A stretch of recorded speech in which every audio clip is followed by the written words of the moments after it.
So, let's go mga idol. Alright mga panood friends, magandang araw, magandang umaga, magandang tanghali na. Ay, malapit ng hapon mga idol. Ang oras ngayon ay 1:00. Eksakto mga idol. So, alright mga panood friends at welcome to my YouTube channel. Panuli Official sa lahat ng ating mga minamahal na viewers, sa lahat ng mga organic subscriber ni Panuli. Thank you at magandang araw po sa inyo. Yan, shout out po mga idol. At nandito lang ako sa bahay. Mayroon tayong vlog ngayong oras na ito mga idol. Ang content ko ay para sa ating pamilya mga idol. At ito nga ngayong umaga, ngayong araw na ito, ngayon ay araw ng Miyerkules. So 1:00 na ng hapon at mag-umpisa tayo mag-vlog. Kasi mga Panuli friends ay tayo ay hindi maganda. Kumbaga hindi maganda ang araw natin.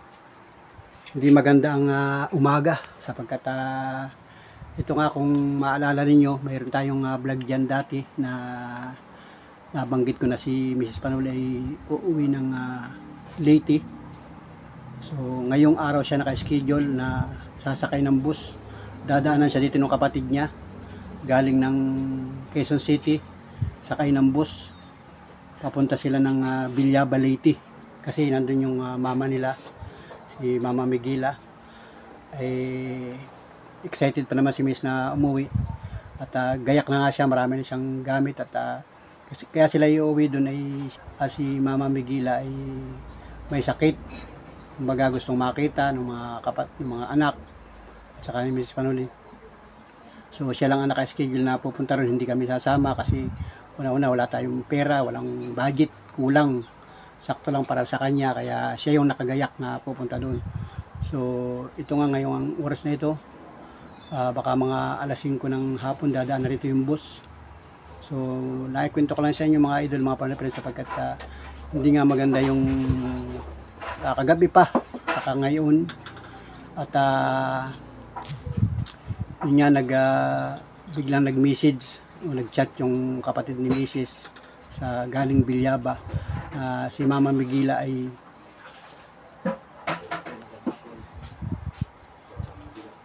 yun mga idol at pumanaw na. So yun, kami lubhang nalulungkot mga Panuli friends, sobrang nalulungkot kami sa aming nabalitaan. Kaya yun, nagtawagan na yung mga magkakapatid ni Mrs. Panuli at simula kagabi ay halos hindi na kami napagkatulog hanggang ngayong umaga, ngayong maghapon. So kanina nag-live ako kanina. So doon sa mga nakapanood ng live ko, na ipaliwanag ko na ron kung ano nangyari. So tuluyan ng kumbaga hindi na kinaya. Maluwa na pala yung kalagayan ng ni Mama Miguela, yung mama ni Mrs. Panuli na nasa Leyte. So yun at ngayon nga ay tuloy siya sa pagbiyahe kasi talagang naka-schedule sila ngayong araw na ito. At ito nga nag-chat na yung kapatid niya, sumakay na daw doon sa Cubao. So dadaan dito yun baka mga 5:00 hanggang 6:00 ng gabi para diretso na sila doon. So ang dadat nga nila doon ay hindi na masaya, kumbaga talagang kalungkutan na namamalot sa buong pamilya namin. Kaya ito mga Panuli friends, ako hindi rin makapag-vlog na maayos. At ito nga, 1:00 na hindi pa kami nakain. At sabi ko kay Miss Panuli, kumain na yun si Miss Panuli. Papakita ko siya si Mrs. Panuli. Yun, nakain na siya. So siya ay halos ay lambot din. Kasi puyat at saka yung isipin nga mga idol, halos ay hindi rin makapagsalita. Yung nakain na siya. So ako ay kakain na rin mga idol kasi siya ay nagligo na at nakagayak na mga idol ang kanyang mga gamit. Nung 1 linggo pa ito nakagayak. Yung malaking bag na yun, dadalhin niya yun sa Bisaya. Saka yung kahon na yun, saka itong malita na ito, nakagayak na talaga sila. So yun nga, nalulungkot nga kami, hindi na, kumbaga hindi na naintay. Pero nakausap namin si Mama Miguela nung nakaraang araw ay okay naman siya at nakausap pa nga ni Miss Panuli sa video call. Talagang usapan na nila na aantayin si Miss Panuli. So hindi na siya nakapag-antay mga Panuli friends at kinuha na siya ni Lord mga idol. So, yan sa pamilya namin dyan sa Bisaya, sa mga kamag-anak namin, talagang sobra-sobra. At yun nga, hindi po si Panuli makakasama kasi una, kulang tayo sa pinansyal at si Mrs. Panuli na lang ang kailangan doon. Gusto ko nga sanang sumama, kaya lang wala, kulang ang ating pera, hindi sapat mga idol.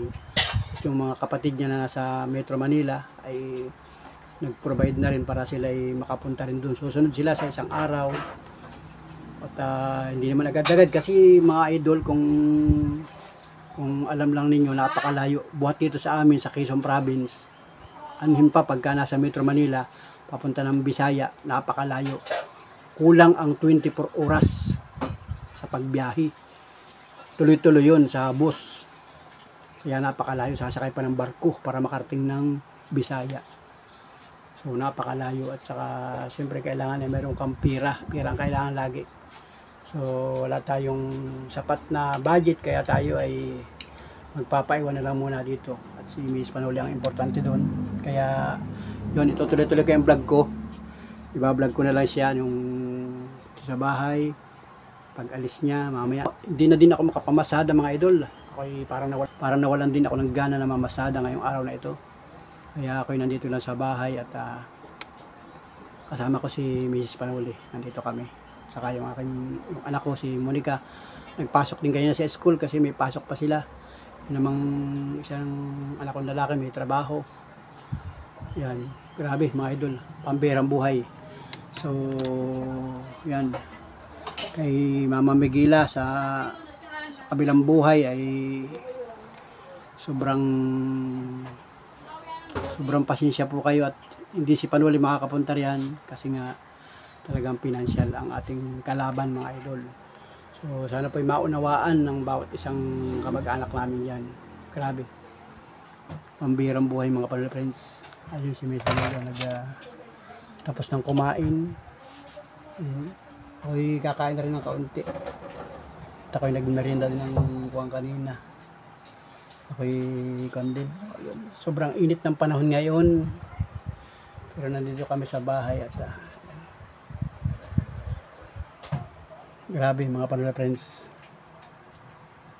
Kung malapit-lapit lang sana yon, makapunta tayo. Pero napakalayo mga idol. Wala tayong sapat na budget mga idol. At may mga gawain tayo dito. Kaya ang maiiwan dito sa amin ay sa bahay ay di ako, si Monica, ay isang anak ko, at si Mrs. Panuli nga ay nakagayak na. So simpleng bakasyon lang sana ang gagawin doon, pero yun, at si mama ay hindi nakapag-antay at tuluyan ng pumanaw mga idol. Grabe. So yun, at nakagayak na, ang dami na niyang gamit. So mamaya dadalhin ko ito doon sa labas, mga bandang ngayon naman ay pasado alauna, mga bandang alas 4, alas 5. Okay, ready ko na yun doon sa kalsada para magchat-chat na lang yung kapatid niya na malapit na. Halimbawa, nandiyan na sa Lucena, nandiyan na sa parting Gumaka, kasi nandito kami sa parting Lopez mga idol. So dadaan naman dito yun mga Panuli friends, at alam naman niya, kumbaga nakakapunta dito yung mga kapatid ni Mrs. Panuli. Grabe mga Panuli friends, salamat sa inyo, sa inyong pagsubaybay, pagtugaygay, at pasensya na po kayo sa vlog ko kasi medyo may kalungkutan. Dumaan po tayo sa kalungkutang vlog mga idol. Sobra, grabe, pambihirang buhay mga Panuli friends. At ayun, hindi ko na makikita si Mama Miguela. Nakikita ko lang siya, nakakausap ko sa video call, pagka nag-video call. Pero matagal-tagal na hindi ko siya nakita ng personal. Kasi matagal na rin kami na hindi nakauwi dun sa hirap nga ng buhay mga idol. At dito nga kami na malagi sa aming lugar. Pero kumbaga updated naman mga idol, updated tayo sa video call, sa transaksyon, sa pag-uusap. Alam mo yung mga nangyayari mga idol, kasi mayroon namang contact yung magkakapatid. So, ayan at nabalot kami ng kalungkutan mga idol. Kasi, ayan, mga gamit. Ito. Yan sa kanilang sa estrebo ng bus kasi yung mga biyaheng Bisaya, talagang maraming kargada yan. May mga estrebo yung malaking bus ay. Ang sasakyan daw nila ay silver galing ng Cubao papunta ng Bilyaba.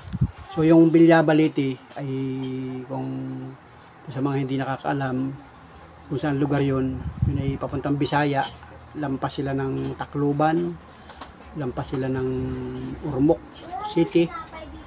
Yun, bahagi doon. Ang bayan nila ay Bilyaba. So napakalayo mga ito. Angel? At, pati nga yung mga kapitbahay namin dito, mga kamag-anak kakilala, ay yan, nalulungkot din mga idol.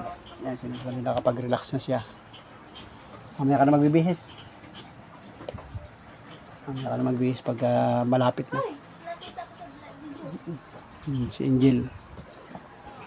Si Monica, nagkain si Monica. Ayun. Hindi mo nakita si Mama Miguela, no? Hindi mo nakita yung mama ni Ninang Marisa mo.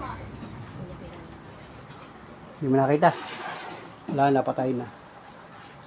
Pupuntahan niya rin sa kanila. Sa Bisaya. Tutuloy ka pa nila? Oo. Ang sabi mo? Patay na. Nanay ni Ninang? Yun, mga idol. Alam kasi ng mga kapitbahay namin dito, mga kamag-anak namin dito na talagang siya ay naka-schedule na pupunta ron. Uuwi talaga siya. So, yun, nagulat din sila kayo ng umaga kasi binalita na ni Miss Panuli na wala na.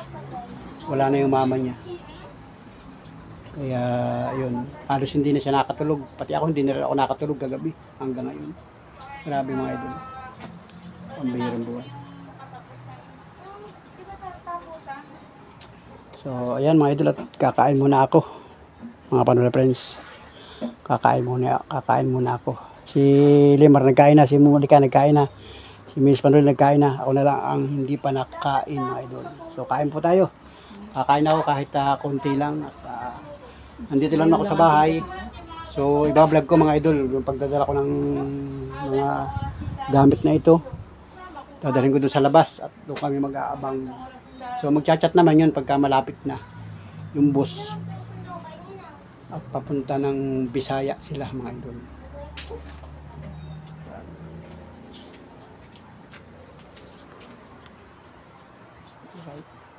Wala ka nang pasok, Monica? Wala kami practice ngayon. Wala ka nang practice. Tuloy may pasok ka bukas? Oo. Bili ka bibi ng ano, nakagutom na si Tito Roy mo. Ano makumain Tito Roy mo sa... Magbaon kayo ng kanin. Lagay sa baunan. I-ready mo yung baunan. Ayun naman yung magkain ng... Anong bibinin? Para kahit sa bus, di makakain-kain kayo. Anong bibinin? Kasi ang bus ay nahinto yan ay sa mga... Ay, bawal magluluto ka ng adobo. Basta. Mamayang gawin nyo na yun. Si Monica. Wala din na bumili. Kaya tihitir. Alam doon. Manok. Hindi baboy. Dapat nagbili kahapon. Bayan ulit ka. Ako? Saan ba nabili ng baboy? Palengke. Pork chop lang bilhin mo. Para ipiprito. Doon sa pagkapasok ng sa kanan? Oh, basta pagkawasok mo sa palengke, marami tong karnihan, mamimili ka. Mamimili ka nung kasi tatawagin ka ng mga tendero doon. Mamimili ka kung ano yung maganda sa tingin mo. Pag Ngayon ba ako uwi? medyo pangit na yung baboy doon sa kabila, eh di lilipat ka doon sa maganda-ganda. Para maluto mo na. Para maluto at para... tagal pa naman na yun. 5 oras pa. Dala yung kumain ng Tito Roy mo. Magsaing, tapos maglagay sa baunan para habang kayo nakasakay sa... Meron akong baunan doon. Sa bus. Dalawang baunan yun na may Sa bus. lalagyan ng kanin o ulam.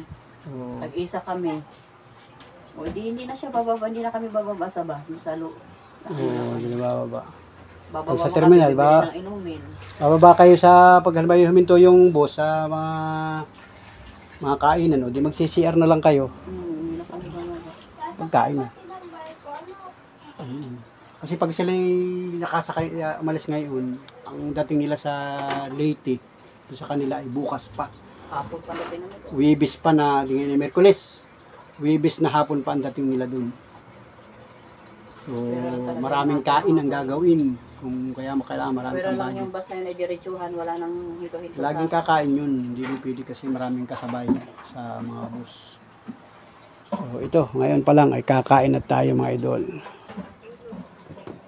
So, salamat sa lahat ng mga nakasubaybay, nakatugay sa aking vlog kahit ano pa yung aking ibibideo, iba-vlog ay salamat po sa iyo. Shout out po sa lahat ng ating minamahal na viewers, sa lahat ng mga organic subscriber.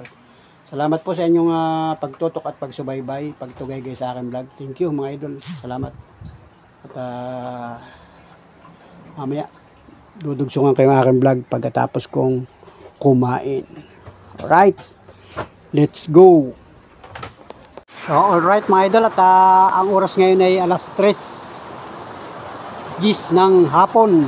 So, lakas ng ulan dito mga idol sa lugar namin. Yan. Ang lakas ng ulan. At yan, kapakita ko sa inyo, hindi tayo makakalabas. Ang lakas ng ulan. Pambihirang buhay mga idol. Lakas ng ulan. So, baka naman hihintuin mamaya. Maya-maya lang ay hihinto na yan. At yun nga, tayo ay magre-ready na mga idol kasi si Mrs. Panuli ay nakabihis na siya. Naka-ready na. Iluto mo na yung ulam, naka-prepare na yung ulam mo. Malalamig ko. Tayong yan, may tubig. Bumili na kayo ng tubig sa terminal dun sa hihintuan ng bus. Hihintuan ng bus. Ito. Yung mga gamit ng mga idol. Yan. Dadalhin ko sa may kalsada, tabing kalsada ito. Yan. Ito dalawang ito. Ayan. Yan, nilagyan ng pangalan para hindi magkapalit kasi ganyan yung mga kinakarga sa estribo. Kailangan may sulat.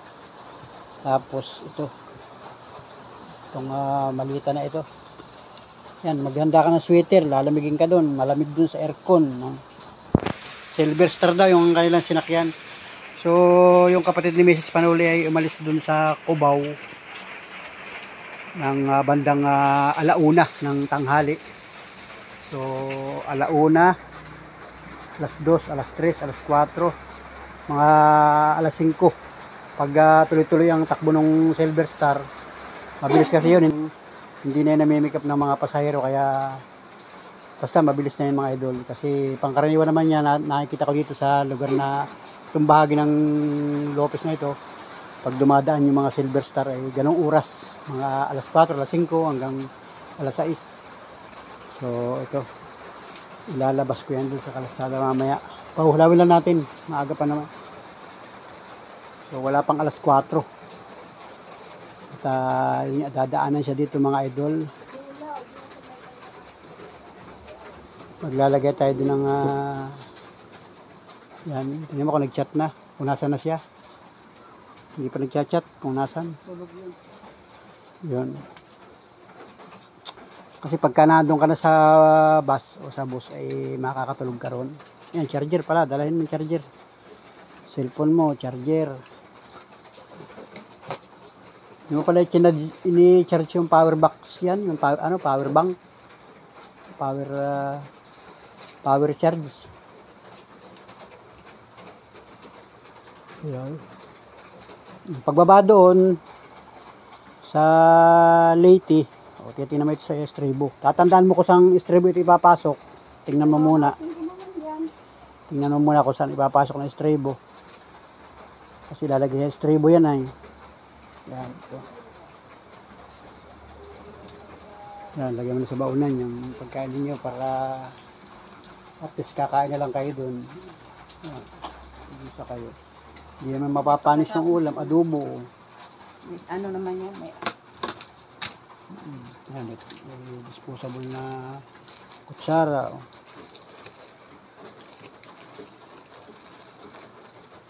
Yan.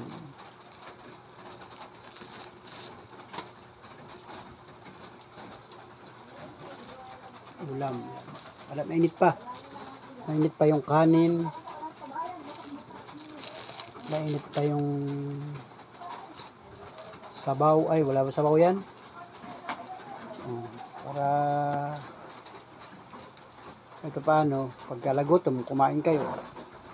Tapos pag hinto dun sa estimate ko niyan, yung Silver Star na yun, hihintuin sa aabutin nyo ng hapunan, baka Bicol na, parting Bicol na.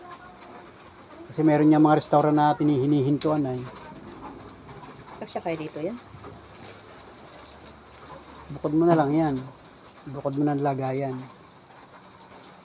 So, ayun. At tapos mag-jacket ka na lang pagka kayo giniginaw dun sa aircon. Lakas ng aircon nun. Silver Star na yun. Yun. At medyo nahulaw-hulaw ng mga idol. Silipin natin sa kalsada. Maaga pa naman. So, saka Chat na siya, saka lalabas. so, pagka nag-chat na siya, halimbawa sabi mo sa kanya, mag-chat siya ng chat mo rin siya. Sabi ko mag-chat ka pag... Kasi baka yun ay tulog. Sabi ko mag-chat ka pag nasa Lucena ka na ha. Oo, Sabi, makikita mo may sign doon, Lucena, terminal na Lucena. Oo. Yun. Parting Lucena, tapos gumaka. Mag-chat na siya ron para minsan makatulog siya. Kasi pagod rin yun. Pihado puyat din yung kagabi. Hindi na napagkatulog itong mga ito kasi nga ay ganun na nangyari mga idol. Pagka may pera na sa Gcash na lang. Gcash na lang. Pag may Gcash naman tayo. Chat-chat na lang pagka may pera dito. Papadala na lang sa Gcash. Kailangan ng pera. Yan. Salamat mga idol, mga Panoli friends. Yan. Magbubunamin ka pa? Oo. Baka ikaw hindi sanay sa biyahe. Hindi ko ako sanay ha. Pag ano pa na. Kakabiyahe-biyahe na. Bubunamin ka pa. Kasi dyan sa parting... Ano ko yung sa Bisaya ako nagbunam. Tamo yung si ano hindi nabunamin o panay man ang suka. Ano na yan. Oo, kasi dyan sa parting Bicol, Bisaya na yan, ang kalsada dyan, grabe. Talagang Hindi mararamdaman. Ako takot doon sa kalsada daan. Kaso lang Hindi mo siya makikita habang kayo nakasakay sa bus. Nasa loob ka kasi ay. Pero yung pakiramdam mo talagang kaliwat kanan ay tumatagilid. Tagilid. Talagang aramdam mo na talagang yung kurbada. Pero hindi mo makikita yung kalsada kasi napakadilim na gabi na. Yun. Kaya ikaw ay akala mo kumpante ka lang pero pag mulat mo, lula ka na. Ganun yan mga idol. So, hindi mo man siya nakikita yung kalsada kasi mahirap mong titigan yung kalsada lalo pag kagabi na. Saka air condition yun. Kaya yun. Kaya ang tao, ang mga bata nalulula pagka sa ganyang biyahe. Akala nila ay tulog sila. Pero pag mulat nila, sila ay umuuga-uga. Parang hilong-hilo. Umuuga-uga. Kasi hataw talaga yan mga idol. Hataw ang mga bus. Sanay nang bumiyahe yung iba. Tapos ay pag sumakay ka pa sa barko, dun sa Ruro, sa Matnog, hindi ka rin sanay sumakay sa barko, uuga-uga rin yun, tumatagi-tagilid, tagilid. O kaya ikaw na tao, pagka hindi ka sanay, talaga malulula ka. So, normal yun. Normal yun pagka hindi ka talaga sanay.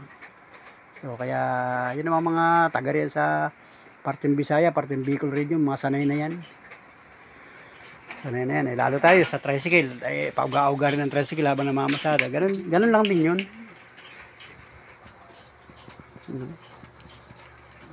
So, ayan mga idol. At ayan, 3:30 na.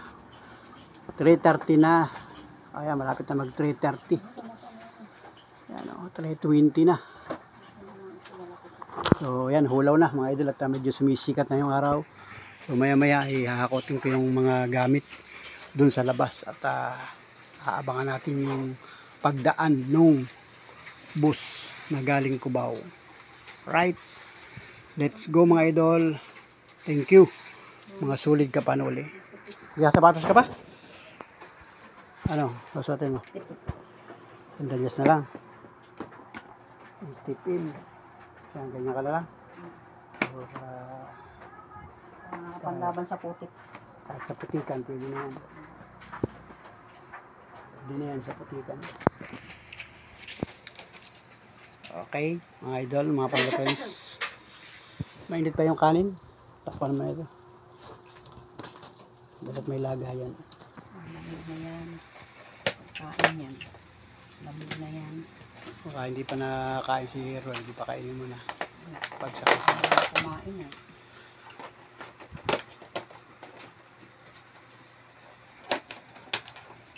Alright, mga idol. So, ayun mga idol, mga panood na friends, at alas 4:30 na ng hapon. So, ayan, at naghinto na yung ulan. At dadalhin natin sa labas ito, yung mga gamit mga idol. Kasi ay hindi pa naman nagchat-chat kung nasa na yung kapatid ni Mrs. Panuli. Ang importante ay nakaready na mga idol. Yan, at nagsikat na yung araw.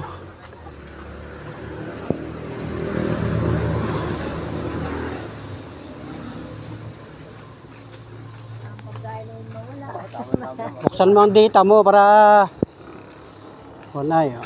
Yan. Ang gamit.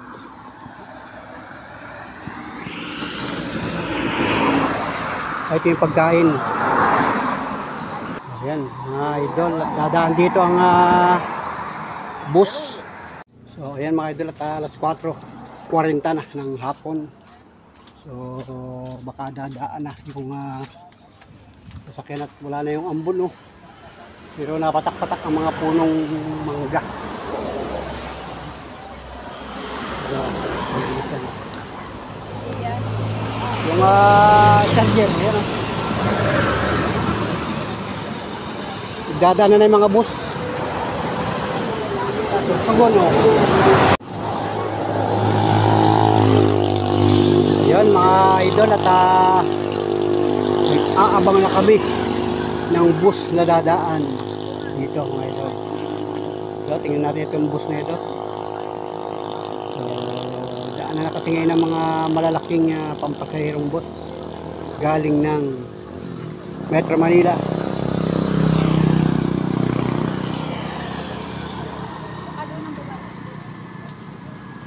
Ay malapit lang itong bus na ito.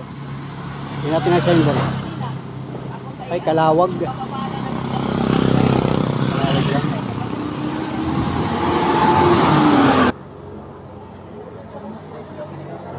Ano, biyaheng Ormoc. O yan o. Ormoc. Dugso ang sasakyan. Gusto mong overtake, hindi maka-overtake. O yan ang mga idol o. Kasi pagka nagkakadugsong-dugsong ang mga sasakyan, talagang mabagal ito. Biyaheng Bisaya din ito. Yan o. Galing Cubao, punta ng Bisaya. So meron pang isang kasunod. Yan. At hindi nagchat-chat si Roy, si Kuya Roy, hindi nagchat-chat. Ang oras ngayon ay alas 5:15 na. So malapit nang mag alas 6. Pero naka-ready na si Mrs. Panuli dito. Ayan.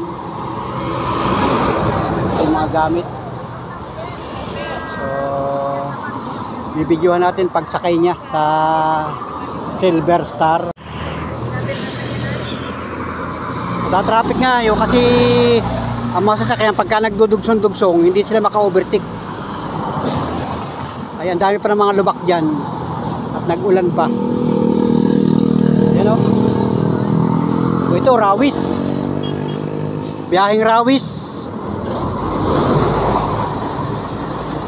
Ito, Piña Francia ito. Ay, ano ba ito? St. Jude's. Yun. Hindi yan, Ultra yan. Ultra. Ultra Boss. Yan o. Biyaheng Maasin, Leyte. Yan. Shout out. Takluban o. Takluban o. Maasin. Ito o. Ang biyahe ito. Bulan. Bisay Matnog. Ito na o. Ito. Ay hindi yan. Hindi, hindi. Silver, silver. Star pala yun, hindi namin. Lagan.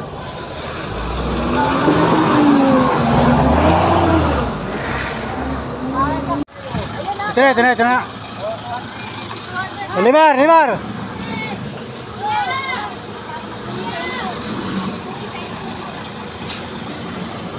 Dala. Ito na mga idol, mga palapres, ito na.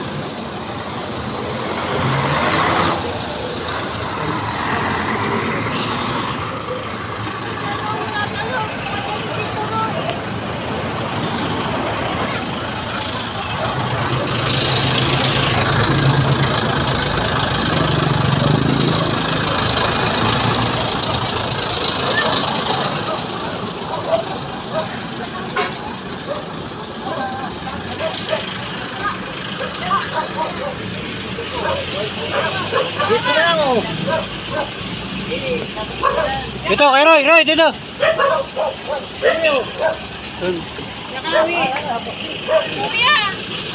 Diyan na lang, pwede na dyan.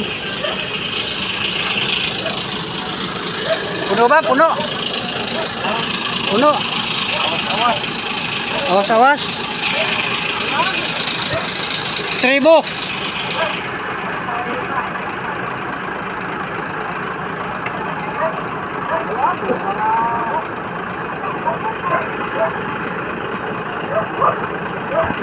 Sambot ng gulong ngayon.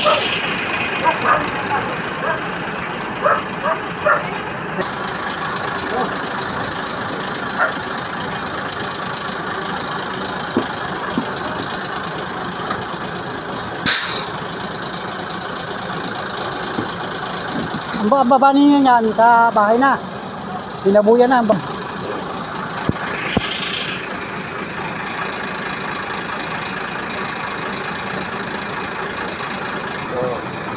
Alam mo na lang ako kanina. Salam na lang. Ilatay ko sa Cubao. Ano? Nagmotor kayo?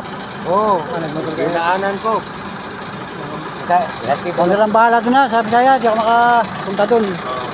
Ilatay lang ko sa Cubao. Sabi lang bahala doon.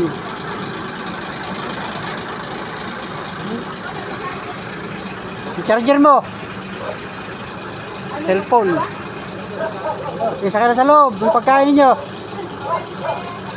Isa ka na, isa lang naman yan. Ilan yung nakakarga? Tatlo? Tatlo yung nakakarga, tatlo. Isang maliit na maliit. Kasi babaw. Oo, libre wifi yun.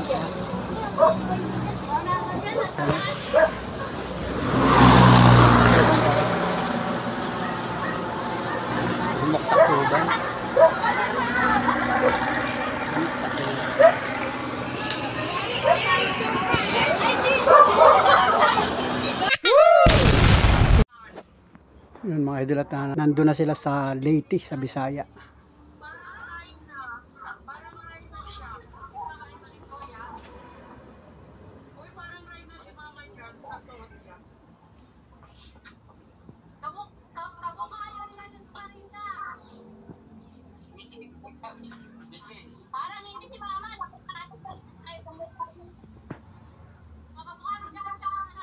Mahina ang signal ni Mrs. Panolio sa Leyte.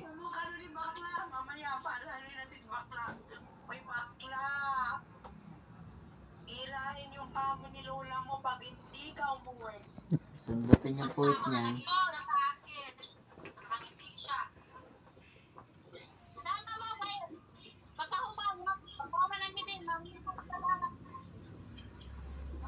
Yun.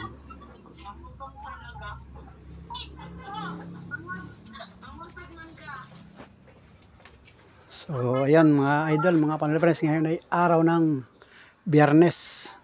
So, si Mrs. Panoli pala dumating dun ay Huwebes na gabi, alas 12 na ng gabi. So, napakatagal ng biyahe mga idol. Yan, at hindi ko na natuloy yung vlog ko nung isang araw, nung isang gabi. Nung Miyerkules na gabi, alas 9 na ng gabi siya nakasakay mga idol. So, napakabagal ng sasakyan. At yun, at maayos naman sila nakarating sa Leyte. Yun, magkakasama na sila doon ng kanyang mga kapatid at saka mga kamag-anak. At saka yun, nag-update na lang mga idol. At Anong oras kayo nagdating dyan, Mama? Mama, anong oras ka nagdating dyan? Kasama mo yung matulog yung mga aso niya yan, guys?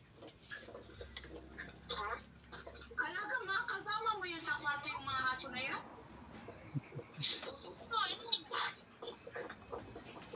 Wala mga tao? Ma, anong oras ka nagdating? Oo.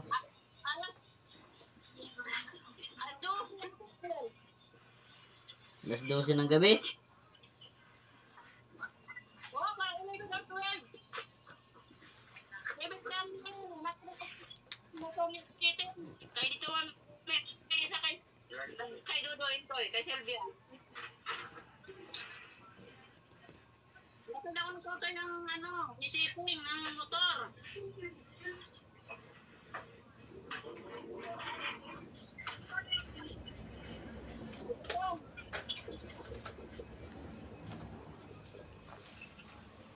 Wow.